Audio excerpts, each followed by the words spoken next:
7 cartas. E cada uma dessas cartas, para nós adolescentes que estamos vindo na escola dominical, estamos aprendendo sobre a história da igreja e caminhando passo a passo com a história da igreja. Nós estamos aprendendo desde a época dos apóstolos a evolução da igreja até aqui. E nós estamos nos últimos tempos. Laodiceia, a 7ª carta, a 7ª igreja, é a igreja dos últimos tempos. E ao contrário do que ela deveria ser, a igreja que está correndo, fazendo os últimos preparativos, arrumando o último detalhezinho para se encontrar com a noiva, para se encontrar com o noivo, nós estamos ao contrário. Nós estamos acomodados e confortáveis. Laodiceia é uma cidade que fica na Ásia. Ali vocês viram umas ruínas. Pode passar ela aí para que nós fizemos. Hoje nós não vamos pregar, não. Eu não vim aqui para pregar. Eu já disse para os irmãos, eu não sou pregadora. Eu gosto de estudar a palavra. Então hoje nós viemos aqui estudar um pouco mais e conhecer. Eu tenho certeza que sexta-feira Deus usou grandemente. O irmão que esteve aqui ministrando, eu estava aqui, me alimentei. Eu não estava aqui hoje, mas eu sei que o Senhor estava, e vocês foram ministrados e ouviram a palavra. Hoje nós vamos entender um pouquinho mais de quem era Laodiceia, o que acontecia em Laodiceia, por que é que essa carta foi escrita com essas palavras, para que nós possamos olhar para nós mesmos e refletir a respeito das nossas vidas, se nós somos ou não Laodiceia. Laodiceia é uma das 3 cidades do Vale de Lico. O Vale de Lico ficava na Ásia Menor, na região da Frígia. Vale. Muita gente na igreja não sabe o que é vale. Então eu quero explicar para vocês o que é vale. A gente ouve tanto falar vale, estou no vale, passa pelo vale, anda no vale, a gente não sabe. Vale, uma região montanhosa, e entre as montanhas, entre uma montanha e outra, essa parte baixa é o vale. Então, se você não sabe geograficamente o que significa vale, é isso. Montanhas e a parte baixa é o vale. Tá? Então, o Vale de Lico era cortado por um rio chamado Licos. E tinham 3 cidades nesse vale: Laodiceia, Hierápolis e Colossos. Dos Colossenses, da carta de Colossenses, tá? Essas eram as 3 principais, além das outras que tinham, tá? Colossos, ela era famosa por suas fontes de águas frias. Das montanhas brotavam águas frescas e era procurada essa água porque ela era considerada uma água medicinal, uma água boa para se beber. Águas frias e revigorantes.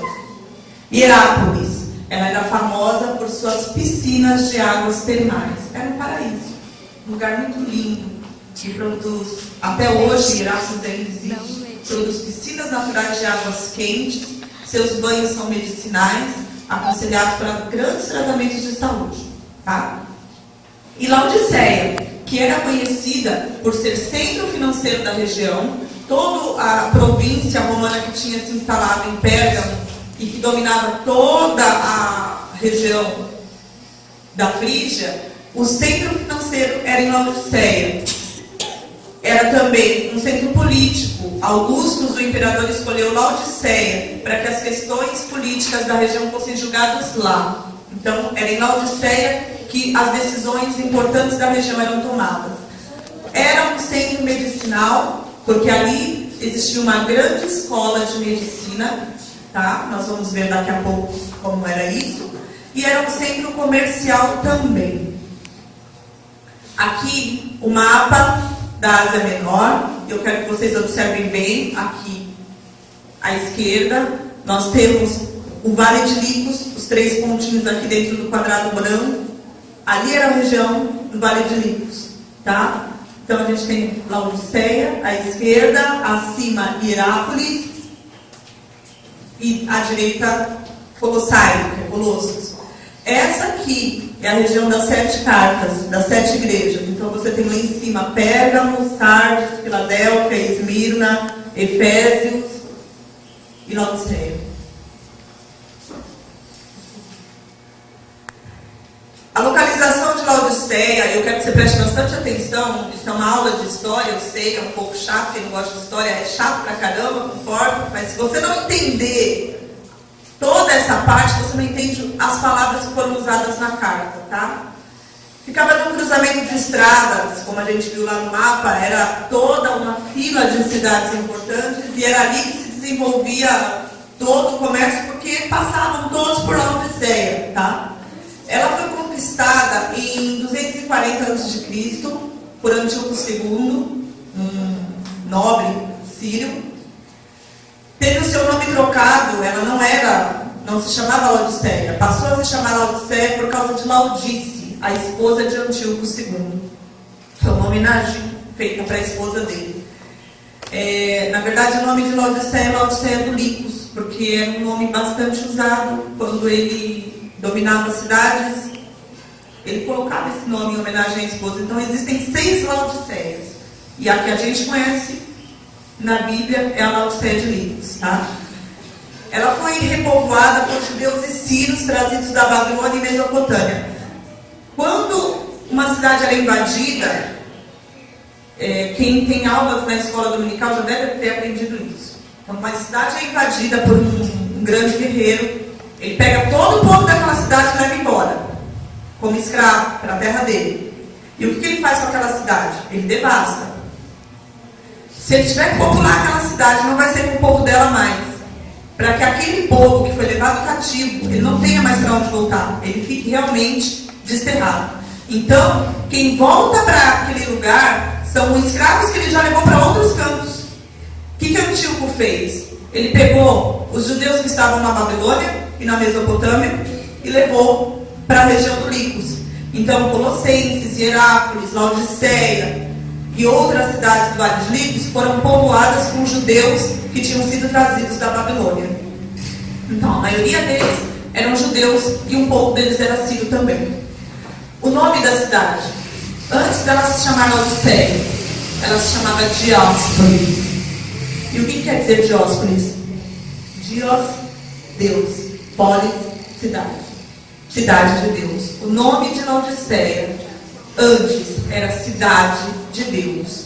Quando Antíoco a dominou, ele trocou para Laodiceia. Lau, juízo. Diceia, do povo. O povo governa. O povo não governa. Antes de eu passar esse slide, faz uma pausa aí dentro de você. Você já foi cidade de Deus? Quem é que anda comandando a sua vida? Laodiceia, depois de ser invadida por Antíoco, ela cresceu, ela ficou próspera. Nós vamos ver a história dela. Ela adquiriu fortuna e desenvolveu grandemente. Mas ela desenvolveu através do seu próprio governo, e não mais o governo de Deus. E aí eu te pergunto, fama, sucesso, é sinal de aprovação de Deus? Muitas vezes a gente pensa que quando as coisas estão muito bem, indo a todo vapor, estou abençoado, Deus está me abençoando. Cuidado. Fama, sucesso, não é sinal da aprovação de Deus. Preste atenção nisso. A importância de Laodiceia. Por que ela era importante? Primeiro, por ser centro comercial.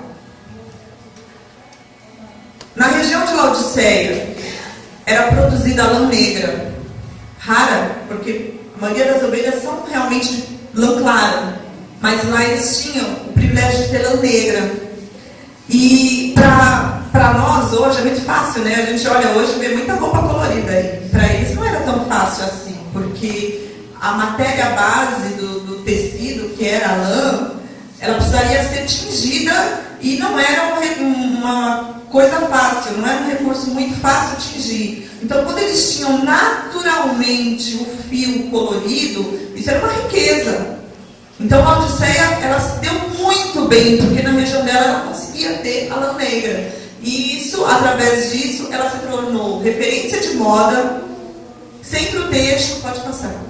Ela se tornou referência de moda e centro têxtil. Ela produzia essa lã, com essa lã ela importava, ela exportava tecidos, ela fazia roupas finas e caras, E ela levava isso para muitos países afora.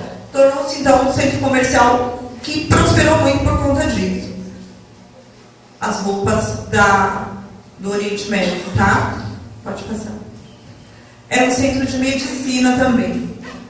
Então, ela era vaidosa e orgulhosa por conta da sua lã negra, que produzia tecidos e era muito orgulhosa disso.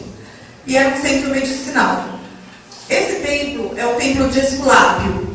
É um deus grego, deus da cura e da medicina, adorado por eles. E Esculápio, se a gente olhar o símbolo da medicina, quem conhece o símbolo da medicina sabe que é um bastão com uma cobra enrolada em volta. Esse era o bastão de Esculápio. Então, o símbolo da medicina que nós vemos hoje é o símbolo do bastão de Esculápio. O templo de Esculápio ficava em Laodiceia, era um templo grande na região, isso é uma ruína de um templo, e vocês podem ver o quanto ele era grande. Por quê? Porque ele servia não só como templo, mas como escola também. Dentro do templo de Esculápio funcionava uma escola, uma faculdade de medicina, tá? E era também usado como hospital. Então toda a região procurava o templo de Esculápio para se tratar e também para estudar. Pessoas vinham de longe. E o que é que eles estudavam no templo de Esculápio lá em Laodiceia? Eles desenvolveram, através do pó frígio, que era um minério da região, um colírio. E eles eram excelentes nisso. O colírio do pó frígio tratava de problemas oftálmicos de toda a região e ficou famosíssimo, tá? Pode passar. Pode passar.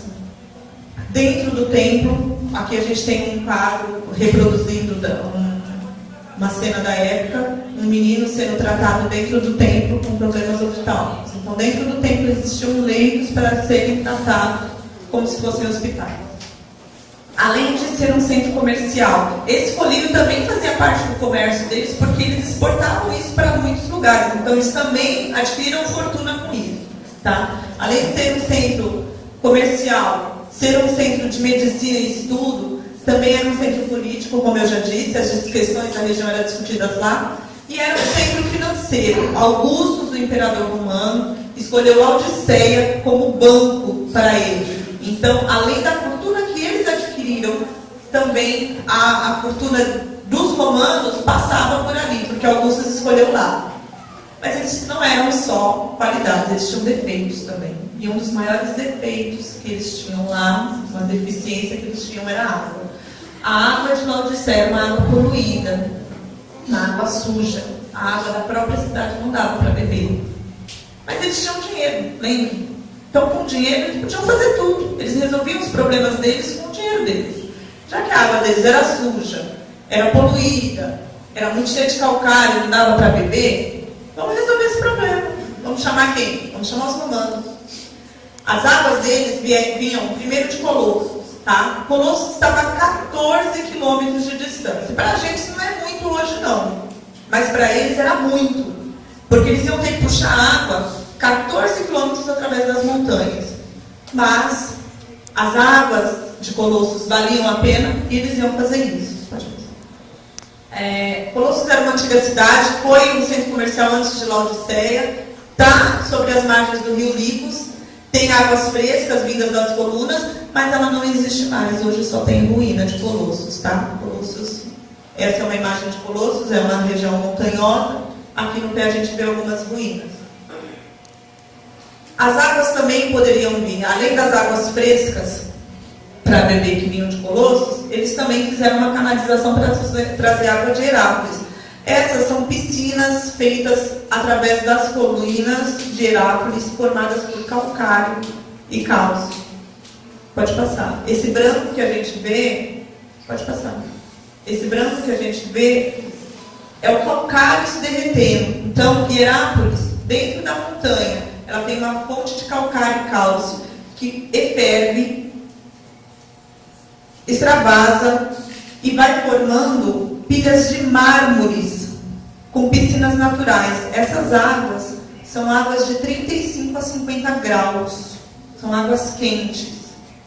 E desde a época antiga, elas são procuradas para banhos e para tratamentos. Até hoje. Cleópatra, a rainha do Egito, banhava-se nas águas de Herápolis e mandou construir uma piscina para ela. Pode passar, isso não é neve, isso tudo é calcário, tá? Cleópatra mandou construir uma piscina particular para o seu próprio banho. Essa piscina existe até hoje. É a piscina de Cleópatra. São águas quentes para banhos. Cleópatra achava que essa água tinha um poder de rejuvenescimento. Então ela ia até Herápolis para tomar banhos para manter a juventude. Essa água quente de Herápolis e essa água fresca de Colossos, embora estivesse em grande distância, precisava chegar em Laodiceia. E como que ela vinha? Ela vinha através dos aquedutos. Os romanos, apesar de não terem os recursos que a gente tem hoje, pode passar. Apesar de não terem os recursos que a gente tem hoje, eles construíam aquedutos por dentro das montanhas de uma maneira magnífica e esplendorosa, que a gente olha a construção deles e não acredita como eles conseguiam fazer isso por dentro da terra sem as máquinas que a gente tem. Eram perfeitos. Então, esse é um aqueduto construído mais ou menos há 3 séculos antes de Cristo. Eles desenvolveram essa estrutura toda porque quando eles viviam muito em guerra, o perigo deles ficarem sem água por terem sido sitiados era muito grande. E sem água não há vida. Então, eles conseguiram, através dos tempos, desenvolver um sistema de aquedutos para levar água nas cidades em que eles invadiam, para que eles não ficassem sem água dentro da cidade caso eles fossem sitiados. Esse é um aqueduto em Laodiceia. A gente vê que ele, eu não sei se vocês conseguem ver bem, mas ele é feito em blocos. Por quê? Era uma região muito rica de calcário e cálcio, e esses tubos do aqueduto começavam a entupir com o tempo, e eles foram construídos aos pedaços para que eles pudessem ser removidos e limpados. Então, isso aqui é um aqueduto que vinha de Colossos para Laodiceia. Pode passar. Aí a gente tem o final de um aqueduto chegando em Laodiceia para a água ser distribuída pela cidade. Vocês veem que em volta ele é todo branco por causa do calcário. Pode passar. Esse aqui é um aqueduto inutilizado. Você vê a pedra central, no meio o círculo, e dentro dele, esse cimento é o calcário endurecido que foi entupindo. Então, o que acontecia? Por mais que eles tinham conseguido um sistema magnífico de transferência de água, eram quilômetros de distância. E esse calcário ia entrando e corroendo os tubos, e entupindo, e a água ia ficando cada vez mais lenta para chegar na cidade. E o que acontecia com essa lentidão para chegar? A água que saía fresquinha lá de Colossos, ela ia demorando para chegar em Laodiceia, porque ela estava presa dentro dos tubos. E o calor da montanha, porque é uma região muito árida, muito quente. Como é que a água fresquinha de Colossos chegava lá para Laodiceia beber? Morna. Estava friazinha lá na fonte, foi amornando nos tubos até chegar em Laodiceia. E a água de Herápolis, que era quente, de 35 a 50 graus, mais quente que o nosso banho. Ela vinha para Laodiceia para abastecer de águas quentes. Mas como é que ela chegava em Laodiceia também? Parando nos canos, parando nos tubos, parando. Quando ela chegava, morna também. E a água morna, ela traz ânsia.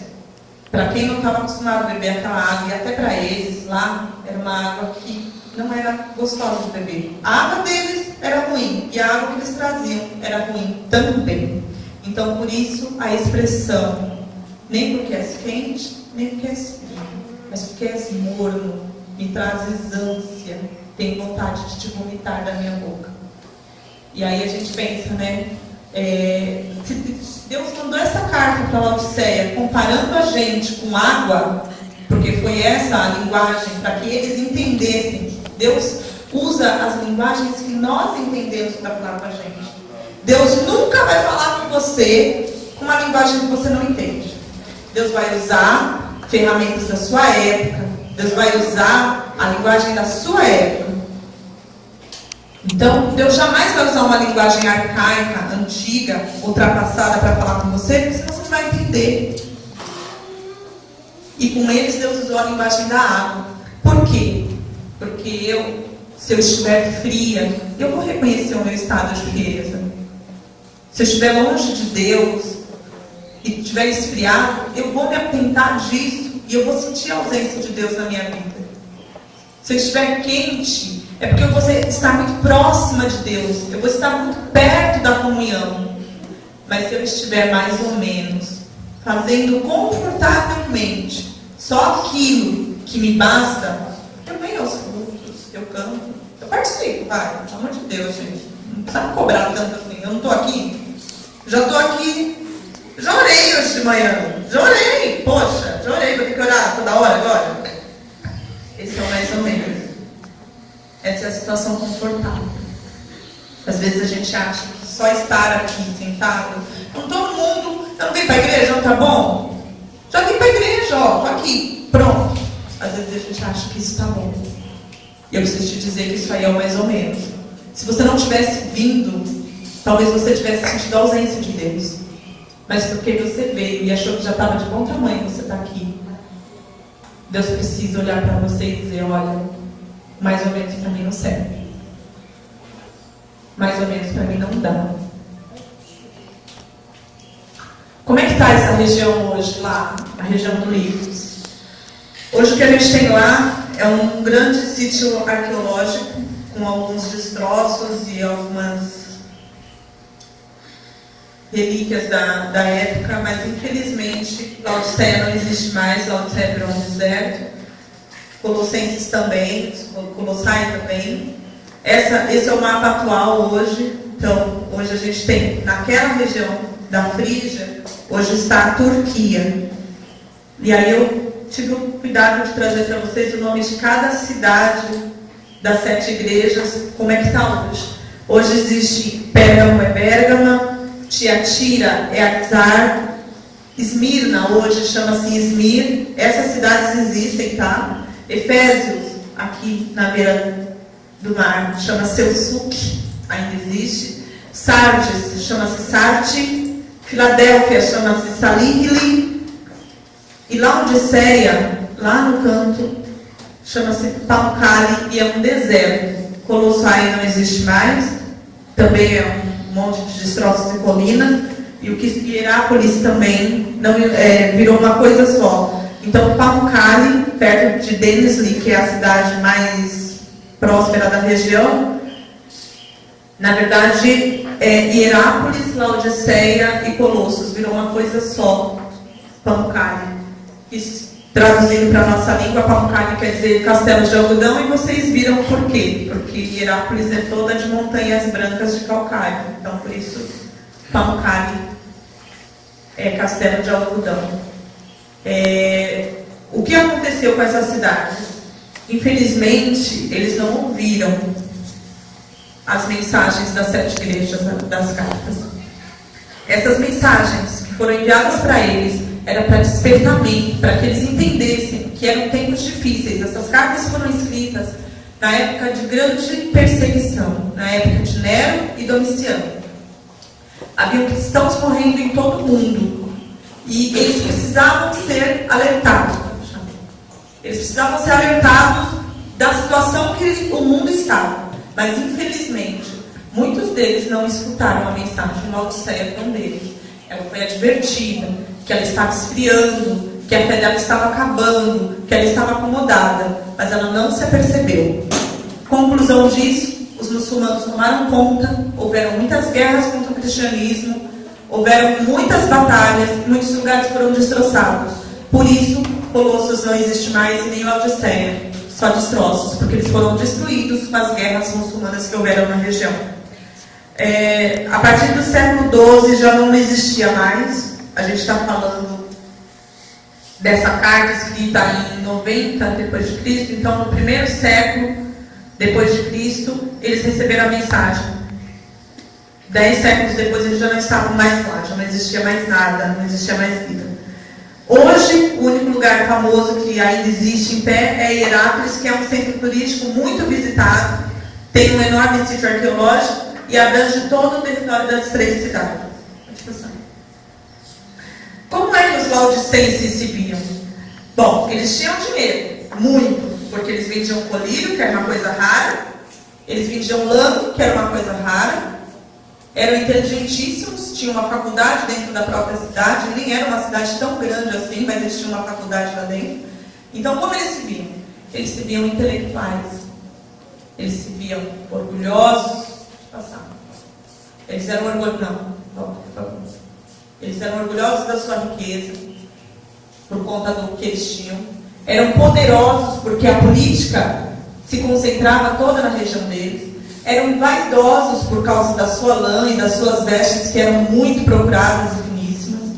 E eram arrogantes com o seu próprio conhecimento. Eram arrogantes demais. E nós veremos isso com um fato histórico. Como é que Deus via Laodiceia, apesar de todo esse orgulho, de toda essa arrogância, de toda essa empáfia? Assim. Para Deus, o colírio deles não servia de nada, porque eles eram cegos espiritualmente, não estavam vendo, estavam caminhando para a perdição. Para Deus, eles estavam nus, porque as vestes lindas e maravilhosas feitas de lã negra não cobriam o corpo espiritual. Para Deus, eles eram miseráveis, porque como nós vimos hoje através da peça que falou grandemente, eu sei que quem conseguiu captar a mensagem entendeu que a nossa alma não precisa disso. A nossa alma não precisa de dinheiro, a nossa alma não precisa de beleza, a nossa alma não precisa de vaidade, a nossa alma não precisa de poder. E o conhecimento que a nossa alma precisa não está nos livros da faculdade. Então, para Deus, eles eram miseráveis, cegos e nus. Era assim que Deus os via. A autoconfiança deles, a autossuficiência, cegava eles de uma forma que eles não sentiam mais falta de Deus. E isso é um perigo que nós corremos nos nossos dias. A gente tem tanto, principalmente, e eu chamo muita atenção de nós, aqui, onde nós estamos, dentro da megalópole São Paulo, com tudo à mão. Se nós formos para cidades mais afastadas, para lugares mais afastados, onde as pessoas têm menos recurso, menos aquisição, elas são mais fiéis. Elas conseguem ser mais fervorosas, mesmo com as dificuldades. Existem pessoas que caminham quilômetros para assistir um culto, mas elas vão. E nós, às vezes, moramos na esquina da igreja, mas não queremos perder o jogo, e nem a novela. Infelizmente, a comodidade, o conforto, a tecnologia, tudo isso que nos rodeia, as igrejas muito bem ornamentadas, muito bem feitas, nos acomodam. E a gente não sente mais falta de Deus. A gente não sente mais falta. Eu estou preocupada com o meu irmão de longe. Eu não vou dobrar meu joelho e orar, eu vou pegar o celular e vou ligar. Minha mãe está com problema de saúde. Eu não vou buscar Deus em oração. Eu vou pegar minha mãe e vou levar o melhor hospital que eu tiver na cidade. Eu preciso, eu tenho necessidade, eu estou me sentindo sozinha. Eu vou buscar a palavra para encher esse vazio. Eu vou entrar no Facebook e achar amigos, porque é muito mais fácil, muito mais rápido. Então, a nossa tecnologia, nosso conforto, as riquezas, que a gente às vezes fala, mas eu sou rico, Laodiceia é rico, eu não sou. Você é sim. Você é sim, você tem muito mais do que muitas pessoas. E às vezes o seu muito está te separando de Deus, está te fazendo autossuficiente. O erro de Laodiceia não foi ser rico, porque se você tiver o seu coração em Deus e não na sua riqueza, você não vai se perder. O problema de Laodiceia não era ser inteligente, não era ter dinheiro. O problema de Laodiceia é que eles estavam ocupados demais com seus próprios negócios e estavam se esquecendo de Deus. Eles resolviam todos os problemas deles, como nós vimos o problema da água, eles resolviam com dinheiro, com ciência, com a tecnologia que eles tinham. Mas eles não estavam prostrados diante de Deus. A igreja de Laodiceia estava dentro deste contexto. Na igreja de Laodiceia existiam homens de negócio, existiam comerciantes, existiam pessoas influentes. E eles estavam vivendo segundo a sua época. A arrogância de Laodiceia era tão grande que, por volta de 60 depois de Cristo, houve um terremoto que derrubou toda a região da Frígia, inclusive Colossos, Herápolis. Houve um terremoto ali que arruinou as cidades. E Roma, preocupado com aquela região, que era uma região que abastecia muito a eles, enviou recursos, enviou dinheiro e falou: vai para a Frígia, leva recursos e reconstrói. As outras cidades receberam esse auxílio de Roma, que era quem mandava em tudo. Quando chegaram com recursos em Laodiceia, eles se sentiram extremamente ofendidos. Nós não precisamos do dinheiro de Roma. Aqui nós temos ricos e bancários suficientes para reconstruirmos a cidade sem a ajuda de Roma. Eles eram arrogantes a ponto de não se curvarem a autoridades maiores do que eles e esfregarem o dinheiro deles na cara dos poderosos. Esses eram os laodicenses. Laodiceia ou Dióspolis. Depois de a gente conhecer um pouco sobre a história deles, eu queria perguntar para você, continuando a leitura de Lucas 12:34, porque onde estiver o vosso tesouro, ali também estará o vosso coração. Em comparação com a palavra que nós escolhemos para ler sobre o louco e sobre Laodiceia, o coração de Laodiceia estava preso ao seu próprio dinheiro e à sua própria riqueza. E eu queria te perguntar nessa manhã, o que é que tem aprisionado o seu coração dentro da igreja? Porque a carta de Laodiceia foi para uma igreja, não foi para mim. E muitas vezes nós estamos dentro da igreja, estamos nos prendendo em detalhes, em coisas, em movimentos que não são aquilo que Deus separou para nós. Muitas vezes o nosso coração tem deixado de ser cidade de Deus para ser governado pelas nossas próprias razões, os nossos próprios sentimentos. O louco, que nós lemos em Lucas, ele planejou tantas coisas e imaginava que ia viver tanto tempo. E muitas vezes nós fazemos exatamente a mesma coisa. O ano que vem eu vou fazer faculdade, daqui a 2 anos eu pretendo me casar, daqui a 5 anos eu quero ter a minha casa, daqui a 10 anos eu quero ter meu filho, daqui a 15 anos eu vou fazer uma viagem ao redor do mundo. E quem disse que você viverá tanto assim?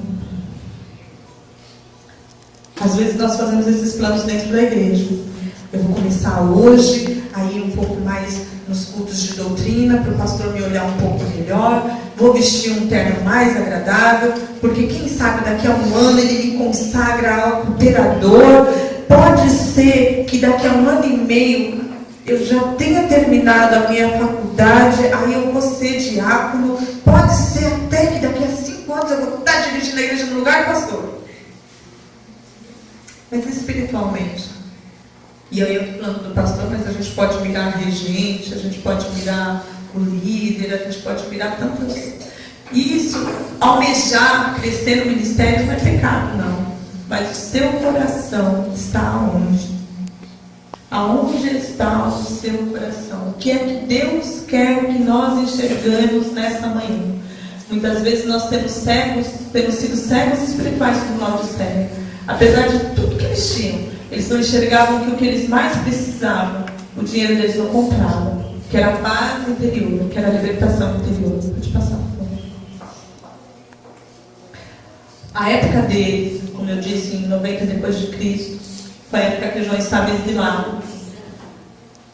Vocês estudaram sobre os apóstolos exilados na escola dominical? Estudaram, né? Revista desse trimestre a gente estudou sobre o martírio, sobre a grande perseguição. João escreveu essa carta isolado, numa ilha rochosa em Patmos, naquela região. Antes disso, ele tinha se colocado num caldeirão de óleo fervente para negar Cristo. Existiam cristãos sendo crucificados e queimados e jogados para serem comidos naquela mesma época em que Laodiceia estava nessa situação. E aí eu me pergunto, se Laodiceia estava nessa situação de comodidade e conforto, significa que ela não estava sendo perseguida. Se o cristianismo não era aceito ainda como religião oficial, como foi depois, ainda não era. Era ainda a época em que os cristãos eram perseguidos porque eles não podiam falar no nome de Cristo. Por que Laodiceia estava tão confortável? Talvez Porque Laodiceia não se parecia com Cristo. Talvez você esteja como Laodiceia, no meio de uma multidão, mas você não se destaca, porque você não parece com Cristo. Muitas vezes, nós pregamos o Evangelho com as nossas atitudes e o nosso caráter. Laodiceia não tinha caráter cristão. Ela não despertou a atenção de Domiciano para ser perseguida. Pelo contrário, elas receberam ajuda, eles receberam reforço. Por quê? Se você não está incomodando o mundo, se aonde você tem andado, ninguém se incomoda com o fato de você ser cristão, talvez seja porque você se parece muito mais com o mundo do que com Deus. E eu peço que Deus abra os nossos olhos espirituais, porque muitas vezes nós queremos fixar o nosso caráter e a nossa aparência cristã com as nossas roupas, com o nosso cabelo. Mas o nosso caráter cristão não está nas nossas roupas e no nosso cabelo. Porque se você estiver com seu coração em Deus, você será moldado e transformado pelo Espírito. E você se incomodará de usar roupas que se parecem com o mundo. E aqui eu não estou falando de usos e costumes, mas eu estou falando de ética e caráter cristão. O sensualismo das nossas roupas se iguala ao mundo e nos distancia de Deus. Os nossos trejeitos e linguajares modernos e descolados se igualam ao mundo e nos separa de Deus. E muitas vezes a gente quer ser somente religioso. Laodiceia era religiosa. Eles tinham templo, eles tinham reuniões, eles seguiam os hábitos e costumes de se reunirem, de cearem, de comungarem, como todas as outras igrejas, mas eram apenas religiosos. Estavam secando por dentro, vivendo de aparências e se esquecendo de buscar o remédio espiritual. Se baseavam na sua própria medicina, no seu próprio conhecimento, mas esqueceram que o médico dos médicos é quem nos cura por dentro, quem nos transforma, quem nos dá visão. E aonde nós achamos isso? A cura de Laodiceia estava na água da vida, que é Jesus. Estava nas vestes espirituais para cobrirem as suas vergonhas e no colírio que os faria enxergar. Laodiceia precisava buscar essa cura. A palavra do Senhor diz: mas aquele que beber da água que eu lhe der nunca terá sede, porque a água que eu lhe der se fará nele uma fonte de água que salte para a vida eterna. Que Deus possa fazer em você jorrar uma água tão viva que aonde você estiver, você inunde as pessoas ao seu redor. Que essa água não seja apenas para te limpar, para te transformar, para fazer você por dentro brotar e aguardar o mestre, mas que seja também a água que inunda ao seu redor, que limpa ao seu redor. Que as suas vestes sejam como as vestes que o Senhor espera de você em todo o tempo. Sejam alvas as suas roupas e nunca falte óleo sobre a sua cabeça. Em todo o tempo. E quando a palavra diz em todo o tempo, é dormindo, é andando pelo caminho, é estudando, é trabalhando. Em todo o tempo sejam alvos os seus vestidos. Não pegue a sua roupa espiritual somente para vir para a igreja. Não pegue a sua roupa espiritual somente para vir aqui. Porque aqui você nem precisa dela. Você precisa dela lá, no campo de batalha. Você precisa da sua veste espiritual. Você precisa ser referência de limpeza, de transformação com o seu caráter, quando você estiver lá, no meio do mundo, para que você faça a diferença. Não use a sua boca para dizer eu sou cristão. Use as suas atitudes. Use o seu caráter. A Bíblia diz: a candeia do corpo são os olhos. A luz do meu corpo são os meus olhos. De sorte que se os meus olhos forem bons, todo o meu corpo terá luz. Se o meu olho procurar aquilo que alimenta o meu espírito, todo o meu corpo será bom. O que é que o seu olho tem olhado? Aonde é que o seu olho tem buscado alimento para a sua alma?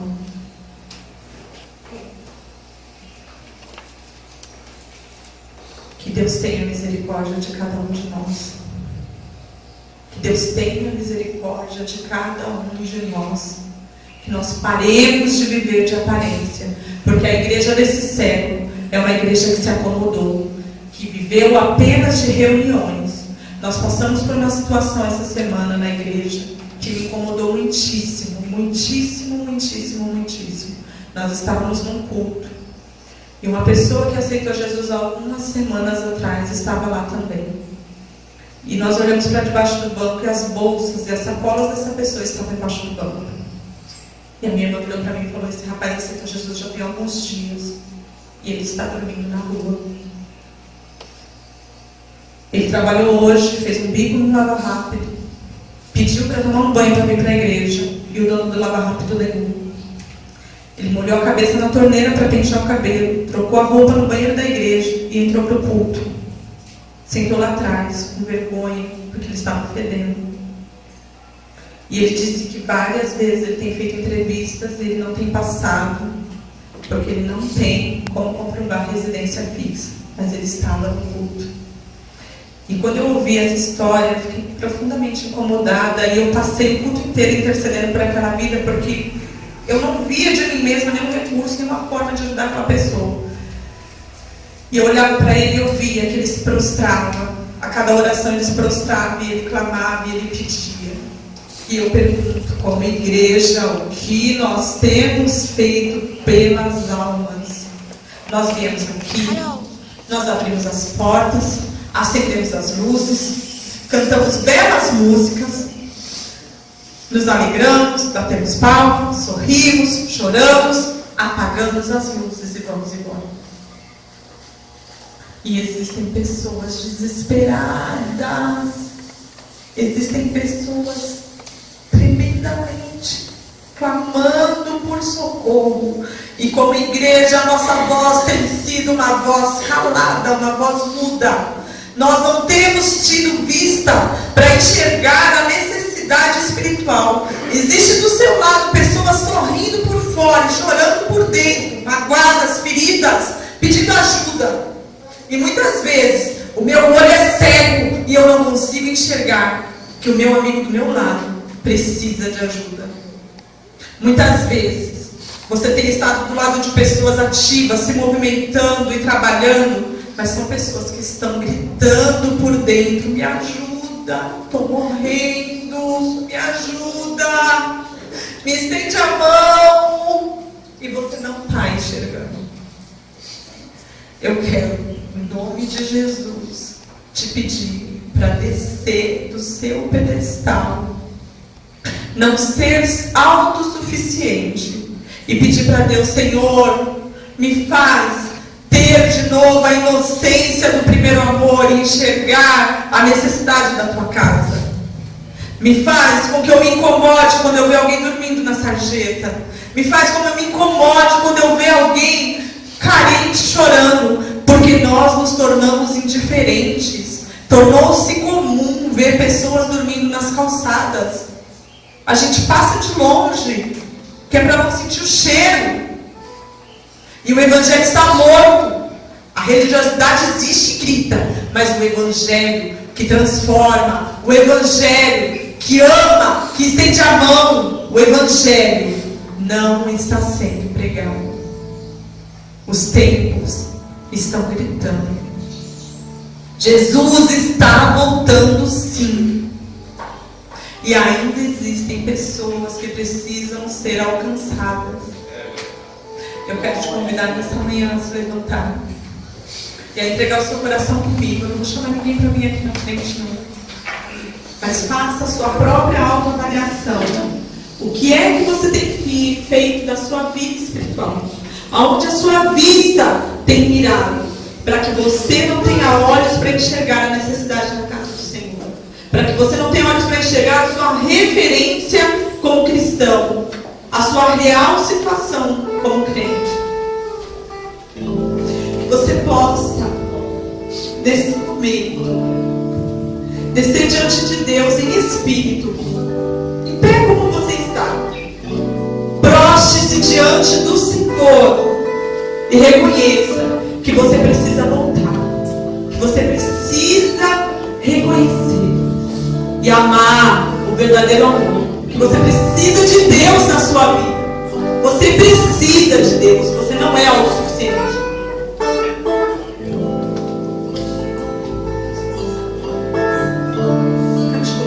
Você conhece essa canção, cante.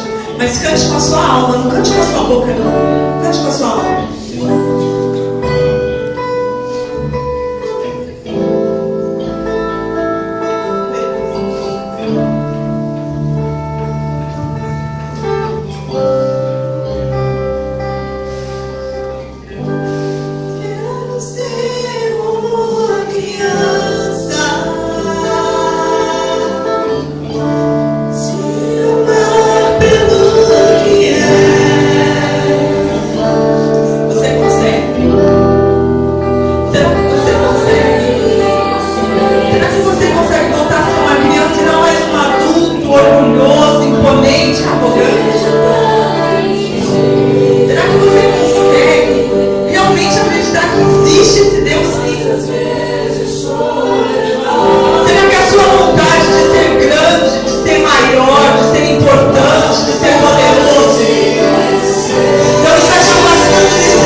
que na sua vida a água não vai amornar. Porque você não vai deixar o canal que te liga ao céu entupir mais não. Você não vai deixar. Você não vai permitir que as vestes deste mundo substituam o manto espiritual de Deus sobre a sua vida. E nada nessa terra te cegará mais. Que você saia daqui com a atalaia do Senhor. E aonde a planta do teu pé pisar, você seja a diferença. Você seja referência. E que você perceba que o amor de Deus está sobre a sua vida para mudar em tudo quanto for necessário. Em nome de Jesus. Eu agradeço essa rica oportunidade. Obrigado, pastor Jussi. Obrigado, Tiago. Obrigado, Grupo Ágape, por mais uma vez confiarem essa tão grande responsabilidade. E que vocês saibam que vocês estão no meu coração. Amo vocês. Oro por vocês. Estou com vocês. E necessito da oração de vocês. Deus abençoe. Os irmãos podem se assentar um segundinho só. A Bíblia diz assim: quem tem ouvido, porque os irmãos entenderam. Eu queria pedir às irmãs, enquanto eu vou dar os avisos aqui, aquelas lembrancinhas, os irmãos façam agora, e eu vou somente dar os avisos.